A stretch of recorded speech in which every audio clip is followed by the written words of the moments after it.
Okay, everybody, welcome back. The next talk to start out the home stretch is Orchestrating Autonomous Resilience, NetSec Convergence in the Era of AgenticOps.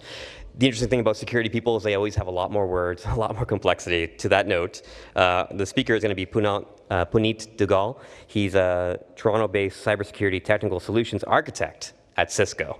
And really a pleasure to have you speaking to our community. Thanks so much, and everyone give him a welcome warm applause.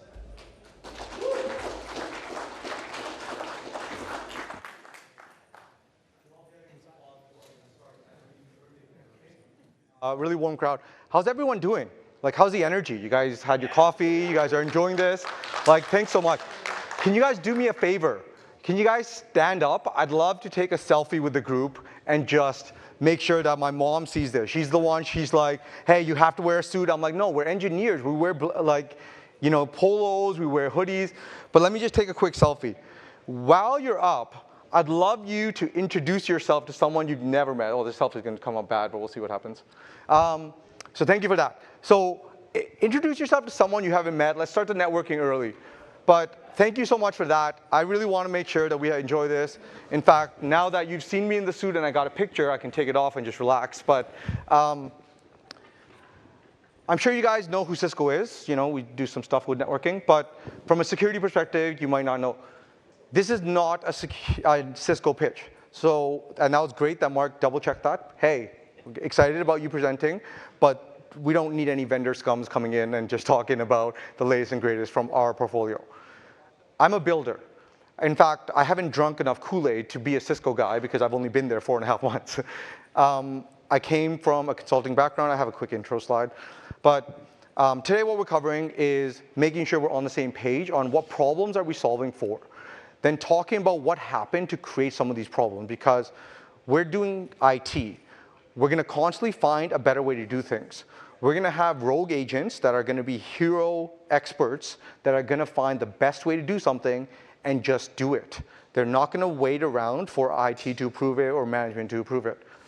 If anyone's in a managerial role, let me apologize today. I might do some management bashing. But the main thing is really just going into what happened, what did we learn from it, what do we do now? I'm going to try to go quickly because the last couple of slides are what am I doing with AI? And part of the reason I joined Cisco is there's a big movement towards maintaining an open source direction and what we're doing from an AI build perspective. But I'll start with an intro.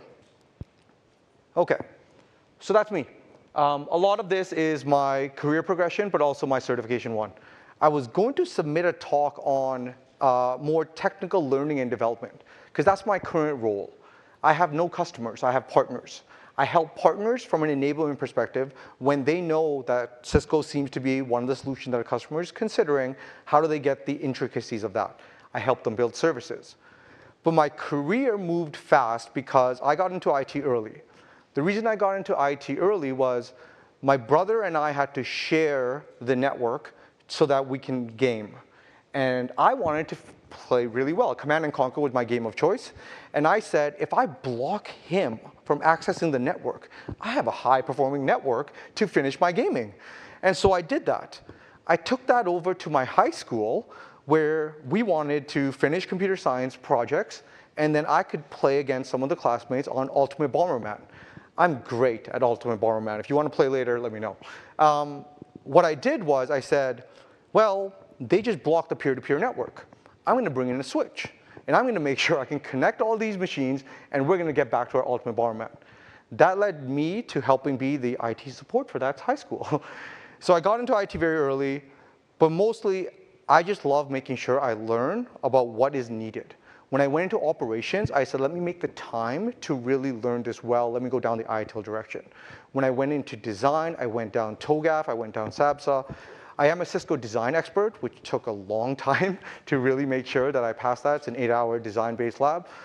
But all of that came to me getting wonderful international-based careers that eventually led to me being pretty upset about, hey, why does it cost us $1,000 every time a Nortel phone goes down?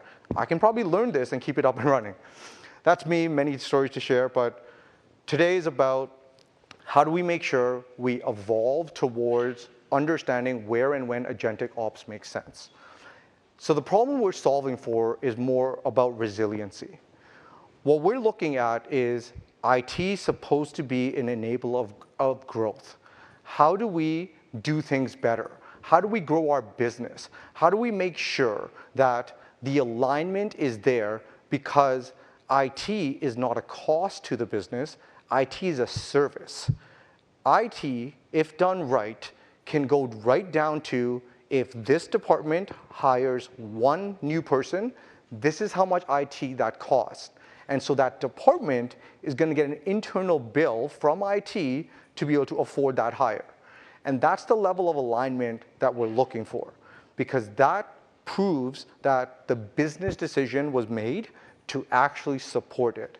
And the same thing is supposed to happen with learning and development budgets.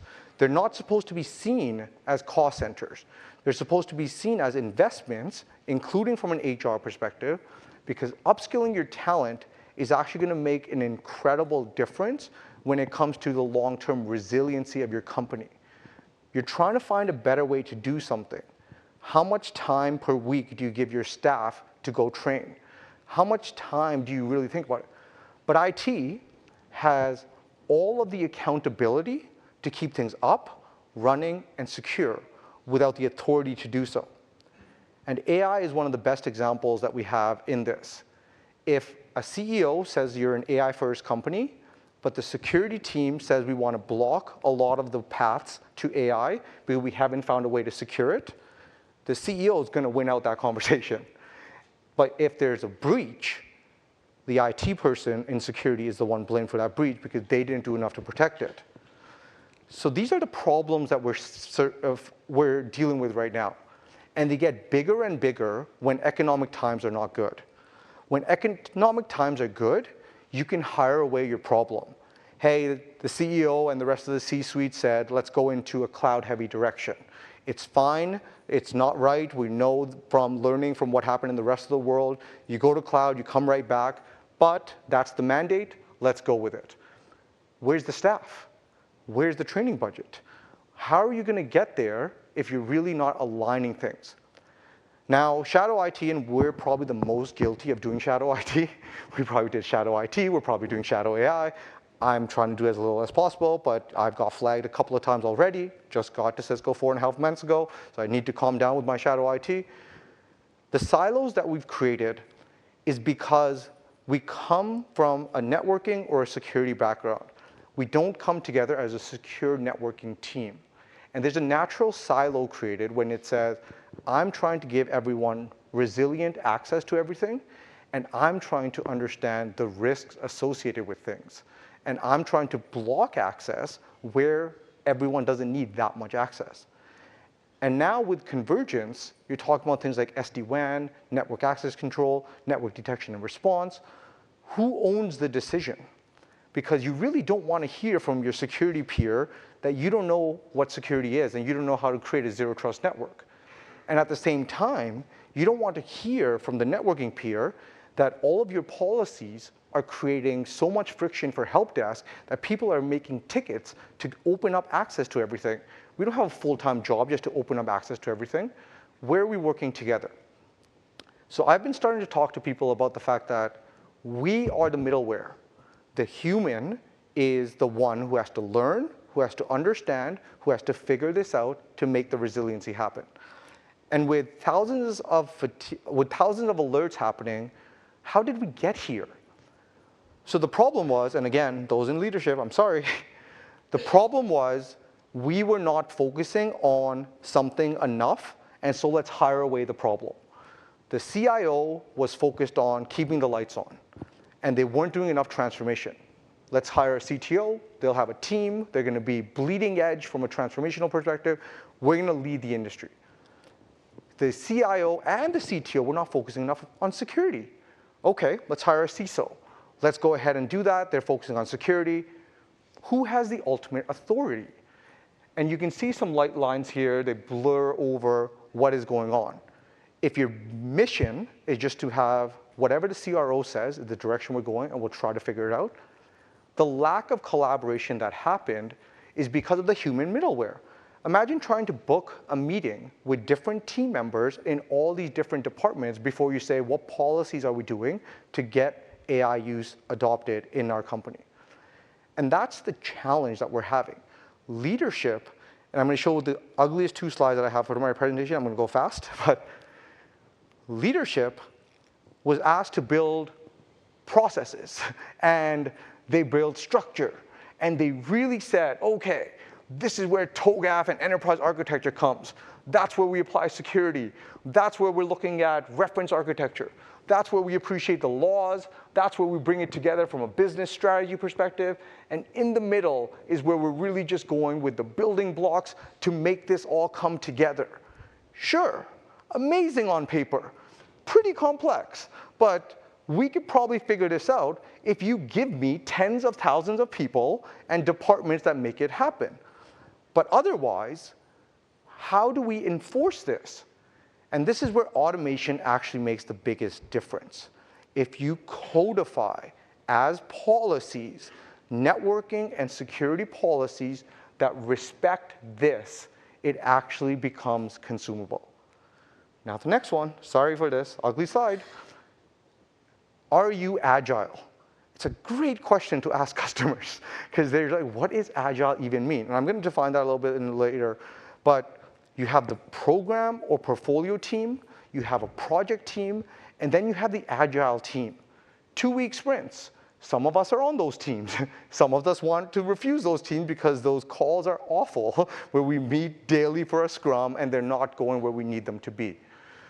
But the problem is, this is what executes all of the stuff from the previous slide. And if this isn't functional, you're really not able to move forward with being agile. And so you're really looking at solving things from before. Now this gets into the how to make it happen. IT as a service organization, define services. But sometimes the most mature decision that you can make is, I'm not the best at this, let's outsource to a third-party service. The only way you can do that in a fashion that serves your business is defining what does it cost for us to run this in-house. If we're not the best at it, what should we paying the market to do it for us? And when you have that conversation, it's just like when you start tracking SLA of your service provider. If you're depending on your service provider to tell you if they achieved 4 nines, they probably achieved 4 nines. But if you're able to track it yourself, that accountability is where you're looking at 2 sides of the equation. And so sometimes we have great conversations around making sure that you build a portfolio of in-house services, because IT is an in-house managed service, and they should be paying you for it, which is why the internal billing makes sense. So, and I updated this recently because of everything that's happening with AI. This looks like a very good Cisco slide. In fact, the people at Cisco said, hey, maybe don't use this slide. I'm like, no, we've read the Cisco books. Come on. I like the colors. It makes it feel like I'm starting from the 80s and going to tell the story. So as we evolved, the learnings that we had to do to make sure that the teams came together were tough. We're sitting on the right side. We're networking guys. Some of us are security guys. Some of us are really into the observability side of the house, making sure we understand root cause analysis. But we always kept finding better ways to do things. And sometimes that's because of the community. You had a community license that allowed for you to learn what is virtualization. How do we benefit from there? We don't need one application on one server. How do we go and benefit from that? Started to operate from an agile perspective. Then you kept going from there. What's a cloud operating model actually mean? How do we benefit from operating our business different? And that's where DevOps really started to benefit things, CI/CD pipelines, really making sure you have full visibility of changes. But we had so much more to do from a networking and a security perspective that that's where we're living right now. We're living there. The great thing about the AI solutions at the top is all of those make the rest of this easier. We're able to start to think about how do we want to use AI? When does a large language model matter? When does a small language model matter? What can I do to get the right reference architecture to look at the decisions or policies that we have and make recommendations based on best practices? Now, ooh, my slides didn't get updated because this was changed to 3. That's OK, no worries. This is going to be skipped now. But The main thing that this slide was trying to cover is network and security convergence. So the team has overlaps, the team has different center of gravity. The network team is focused on different layers of networking, right? You got your data center, you got your WAN, you got your campus space with wireless, you got IoT spaces, service provider space. Security is focused on defense in depth. We're talking about things like data security, application security, endpoint security, perimeter security. These approaches need to unify from a policy perspective and a visibility perspective. We actually need to go to the basics. What is it that gives you visibility, control, and observability? Observability just goes beyond monitoring to also have root cause analysis. So what I created was a network security maturity model. Feel free to ignore the Cisco stuff. I think the only one I kept in there was SD access. Feel free to ignore it. Some people call it SD branch, same thing. What we're looking to see is, where are you today? And are you benefiting from the teams coming together? And have you done some of the steps that require to benefit from AI and automation? Because if you haven't done some of these things, that's when support from a third party actually helps. All of this technology is made to our value, but everyone does not need to go to an optimized level because of what you're doing with your network. But learning about it allows you to really be agile on who do you want to work for, what role do you want to have, what do you want to learn next. Gartner slide to start to take the conversation to an AI perspective. Where I've been having conversations is building AI center of excellences. We want to help go beyond AI as a lab. Now, how you're using AI could be very superficial, look up some facts, have a chat. You could start to look at, okay, can I have a little bit more complicated things like upload a PowerPoint and say, what speaking notes should I have on this? Gives you some good input. You might then start to look at, can I get some of my work offloaded to this? Hey, I'm going to be at an all-day conference today. Research these 10 things and go. I'll come back and I'll go see if that's accurate and I'll go and see if I can use that for my job. All of that is great stuff, but then you get into the, can I vibe code and make some actual apps to do something different? Because I'm trying to bring teams together. I'm trying to do my job differently and better. I'm going to rush so I can get to some examples of how I've been doing it. This is how the conversation goes from a center of excellence. So what we did was we lost governance. We were trying to make sure that C-level did all of that fun stuff on that busy slide. But instead, we said, okay, you're going to cloud. Why don't we get the governance right on cloud? And we did this well. Congratulations for everyone who helped public, private clouds. We did a great job. Then data became the center of gravity. And we need to get our data right if we're ever going to benefit from AI. We need to make sure we're using our data properly, because sometimes you can go to a large language model and really use a lot of tokens. Other times you can go to a small language model and give it specific resources like reference architectures or your policies to get there. But if our data is not built from a center of excellence perspective, it's so much harder to get to an AI center of excellence. And that's where we really want to bridge the gap, making sure that our customers, our partners are getting here. Then to bring it back together from IT as a revenue generator or IT as a managed services, you want to build a services catalog. What does it look like practically to start to build AI projects internally? And that gets very exciting because an IT services company has a service catalog, right? And a services catalog allows you to say, okay, what can every user use? What can some teams use?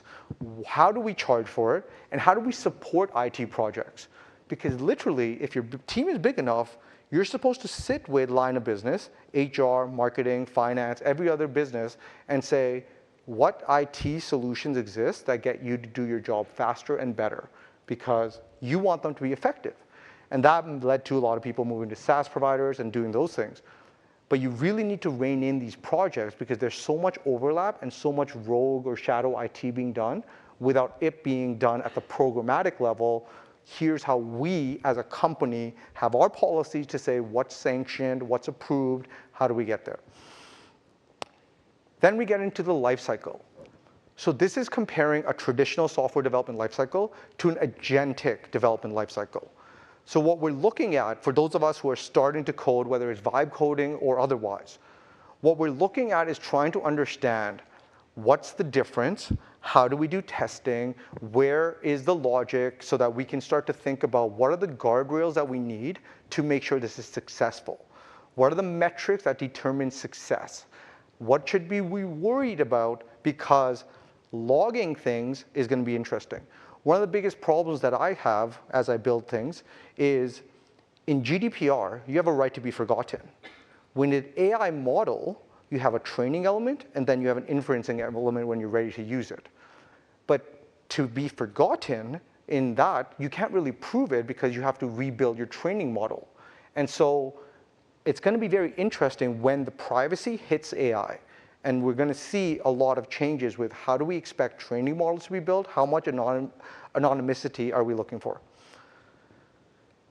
So what we're looking to do is go from human middleware to agentic operations. We're trying to solve a network bottleneck of way too much to do with way too many networks to manage. If your team did not get a chance to actually go from learning campus and branch and data center to learning cloud, to learning IoT, to learning service provider stuff and modernizing WAN, to now learning security, you're like, how do we do this without actually having taught an AI assistant to help do part of our job? If part of our job is done from an agentic perspective, where you give some commands and it does actions for you, it does troubleshooting for you, maybe it's your new level 1 support, you're never going to get the time to learn. And that's what we're trying to avoid, because we don't want layoffs with our peers and friends. We want it to be that we're a thriving community where IT jobs keep growing because we're proving that we're adding so much value to the business. So from a journey perspective, start small. In fact, a lot of talks today were covering that. And we really want to make sure that if you can just search for something, even if it's just fact-finding, right? The first thing you can do is just find out, hey, are all of my devices named consistently? No? Change some of those. You go from fact-finding to doing something a little bit more intelligent. Compare the configuration from this and that. Compare the version of the software code. Then you start to scale some of these things to say, okay, what do I need from an autonomous? And I don't want to repeat what others have said, but then eventually you're able to bring the teams together to say, are we monitoring things using the same language? Are we understanding it? And this is where one of the beauties of AI really helps. We've solved for a translation problem forever. Google has done it very well, translating one language to another. AI allows us to do that from a multi-vendor perspective. And so your agentic ops lets you really think about, what do I need and what can I build? Okay, so my journey. I started with using agents as projects. I like small language models because I could use reference architectures and I can really be pointed. I'm not saying this. I'm saying this because it's from a reference architecture. I was able to really make sure that I used internal and confidential data in a way that did not go to the wrong place because it was self-contained. So it was locally hosted projects. It was mostly fact-finding. I didn't do anything fundamental yet because I wanted to start with, how can I leverage this as a new tool? Then I started building agents. I spent a lot of time on designing them, making sure that I have my guardrails in place. I'll show an example on the next slide. I started building MCP servers because I wanted integrations. I wanted it to start to be ready to take actions, but I wanted to learn. I'm not going to let an AI agent access to my entire inbox and start answering for me. That's a big risk, especially with the external emails that I have. But I do want to learn. What can I connect to it? What access do you have? Show me, and let's go from there. Long-term memory made the biggest difference because then I don't have to provide as much context. Context, windows, tokens is everything now. It's the new currency. Webhooks to really do something amazing from a web browser perspective or a SaaS perspective. And then finally doing actions. Start operating on my behalf. I don't need to do all these small tasks. I then started getting to vibe coding. I'm not going to take away from anything on the next presentation. Make sure you stick around and watch that. Keep your energy up. It's going to be incredible. But the big thing was guardrails, guardrails, guardrails. Architecture as code. Respect my architecture throughout. Secure by design. Here's the many different policies. Automated user testing, because I don't want to go in it and say, oh, now this button doesn't work, now that user interface doesn't work. And then finally, version control. Because if you don't have version control and the code goes in the wrong direction, you have no ability to fix it without a massive troubleshooting. And that's how you don't sleep at night. Hey, my code's not working. I got to fix this. So what did I learn along the way? My guardrails. So the first thing, and this is what networkers have an advantage when we go here. Because the first thing you want to do is define your routes. From front end to back end, what do I want the app to look like? What can it communicate with? Do I have a data store? The app I built uses LLM calls quite often, but it started to become a problem from a token perspective and a budget perspective. So what I did, actually, the biggest problem I had was the latency problem. So if I'm going to do an LLM call in my app, and it's going to take a couple of time to do it, users are going to wait, what, 3 seconds, 5 seconds? That's it, maximum. After that, it's like, if you can't give me real-time information, I'm done. This app is garbage for me. And so I started to say, hey, do the LLM calls before you start the app, have this as stored data. If the question that was asked can be taken from stored data, show them that right away. If you need to customize with the LLM, you have a smaller context window. So that was a big learning. The next one that's really good is schema validation, just making sure there's consistency. Here's how I wrote my code. Please keep that consistent. And it's great because make the mistakes, learn, run it in localhost, and you will see that you're going to make it so much better. I specified performance budgets. This is excellent. I don't want a failed deployment. Make sure that you refactor after certain things hit this limit. Make sure that you minimize the codes for different pages that you have. Make sure that you minimize how much tokens you're using. If I'm running it in development mode, yeah, no worries, don't break the bank. If I'm running it in prod for external viewers, change it. Not going to bore you with security, but there's many different ways to do it. What's interesting is logging. How you log helps with how you troubleshoot.